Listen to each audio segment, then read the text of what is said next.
Welcome to this web lecture that deals with the aspect of quality of service. The aim of quality of service goes way beyond HTI. It is about system design in general with the goal of avoiding user frustration. And we do that in two ways. First of all, we must produce systems that appear to be reliable. We call them robust systems.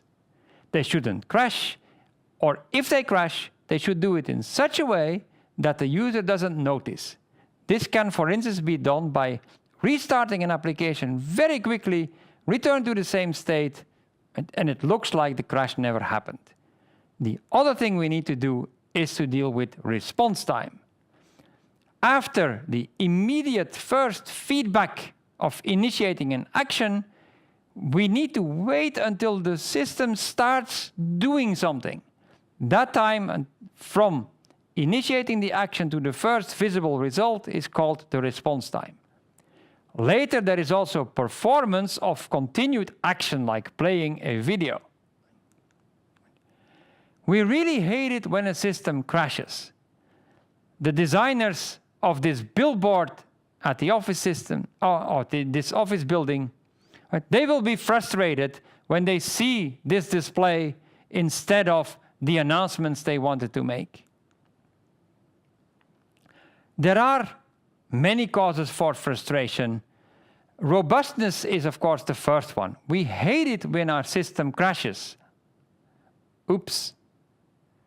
Well, fortunately, this is not a real crash, but you probably recognize this blue screen of death because you have seen it, meaning that your system has at some point crashed, or you've seen it on, hopefully, someone else's system. Sometimes it's also frustrating that the system isn't doing what you want. It may be doing exactly what you told it to do, but that wasn't what you meant. Even worse is when you as a user don't know what to do. You end up in a situation and you find no way out, and this could be because there is no way out. In this error message from Outlook, for instance, after I moved a group appointment, it is now telling me that when the organizer of the meeting changes the meeting, my changes will be lost. What I may want to do is to say, oh no, we'll cancel, right? Undo my move. But that is not possible. I can only acknowledge that this has happened, right? And there is no way out. Robustness is not only about appearing reliable, it's also about being sensible. And sensible is how a system reacts to the input we give it. A system should first of all be able to handle any input. May not be what we want, but it should never crash under any input. Use a cat on the keyboard or a toddler, or send arbitrarily large packages over the internet to your system to see whether the system handles all this invalid input without crashing. You can also give valid input, at least that's what you think. Anything that you send to the system that has meaning for you should have meaning to the system. If I have to enter a time, 12:45, I don't care whether there is a difference between 12:45, 12.45, 12:45. It all means the same to me, so it should also mean the same to the system. So in the interfaces that you are going to create, never ever require the users to enter specific separators. They have no meaning. Extra spaces in a name have no meaning. They should simply be ignored. And when we want to cut and paste something, this should apply to all objects. It shouldn't make a difference whether I'm cutting and pasting text or an image or a video. The system should do exactly the same thing. We have a screencast of Oase reacting to some sensible input that we give it. In this screencast, I will explain what we mean by sensible behavior that we expect systems to have. I will add an announcement to the site for this course on OASE. I have to give this a title. I will create a message that says we do not use OASE. I will also explain why.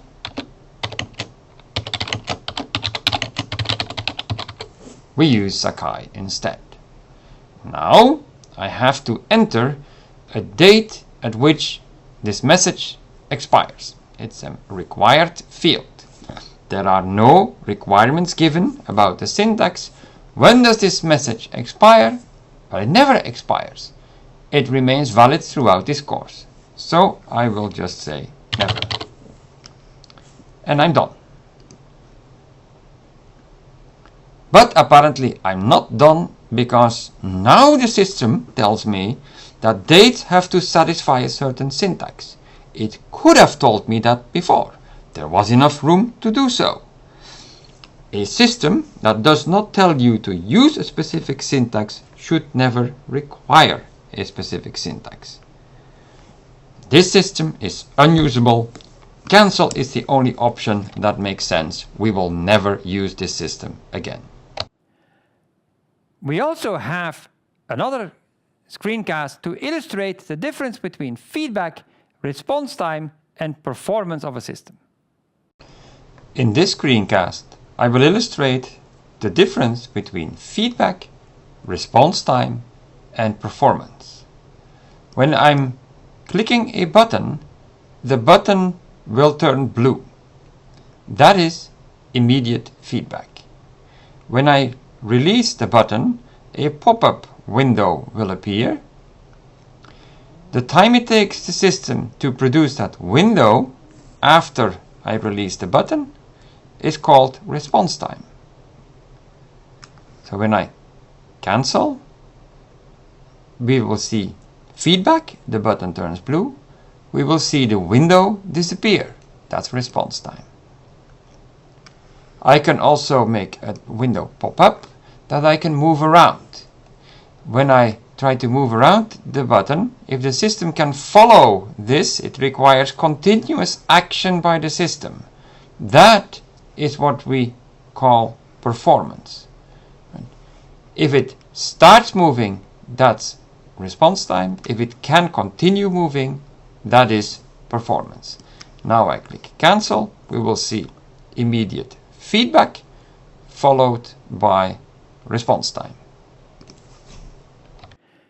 In dealing with response time, we often want to distinguish between the time the system takes between initiating an action and displaying first results, and the time the user needs to think about the actions. And the system can make clever use of the user think time in preparing the next action so that the response time becomes better. There is a model that divides the timeline into separate pieces, starting by the user who initiates the action, so first starts typing, then gives the command, then the system has to start working. We get to the point of the response time where the system shows its first reaction. And as the system is showing a reaction, the user can already start thinking about the next action. But at some point, the computer is ready with the response. Then most of the thinking will happen. And when you create a system that helps many users at the same time, you can predict that while this user is thinking, the system can be working on a response for other users.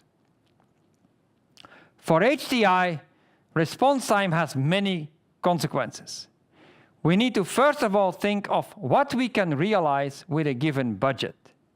We can make systems faster, but it comes at a cost. Typically, we have to find a compromise, taking into account what users expect for their money. We also have to consider the task complexity versus the speed. If the computer is very fast, the user will start thinking very fast in order to complete a task very fast, and that will lead to errors. If we want the user to be careful and not make many errors, we have to slow down the user's actions. We have specific expectations about response time. Sometimes it needs to be immediate. If you're typing a piece of text and it takes like a second for the character that you type to appear on the screen, it will not only slow you down, you can't just continue typing because you will be more and more afraid of typos that you have to correct. So the echo needs to be immediate. And if you try to play music together with other people over the internet, the latency will become a problem. When you play notes, right, the sound needs to come immediately. Sometimes a small delay is acceptable. When we ask databases to answer complex queries, a 2-second delay is acceptable. Now, IBM has done an experiment in which they use the so-called response time choke to prevent frustration. They had 2 groups. One group got the system to work as fast as it could, and they would get a response sometimes within half a second, sometimes 2 seconds, never more. The second group had to always wait exactly 2 seconds. The second group was happier about the performance of the system than the first group, even though they got the slower system. But you have to time it right, because users are good at detecting even small changes, right, in response time when the response is in the order of a few seconds. There are also cases where it is acceptable to have a long response time. For instance, when we are downloading something over the internet. There, a progress bar helps to show how far the processes come along. Right? Similarly, when we're waiting at a traffic light to cross the street, we are more likely to wait until the light turns green when we see this counter counting down the seconds. Even when it starts at like 30 seconds, we will wait. But if we don't know how long the wait is, we will be less patient. The same applies to, for instance, waiting on the phone. If a system just tells you, all our operators are busy, please hold, you may become impatient and you will give up after a few minutes. But when the system says, oh, you are caller number 10, and then like 30 seconds later, you are caller number 9. Right? Even though sometimes it will take longer, right, you are more likely to wait because you can hear that there is progress. Now, you will be making interfaces for the final project. If the long response time applies to your project, you will be in trouble. This should not be an issue for your project. Thank you for participating.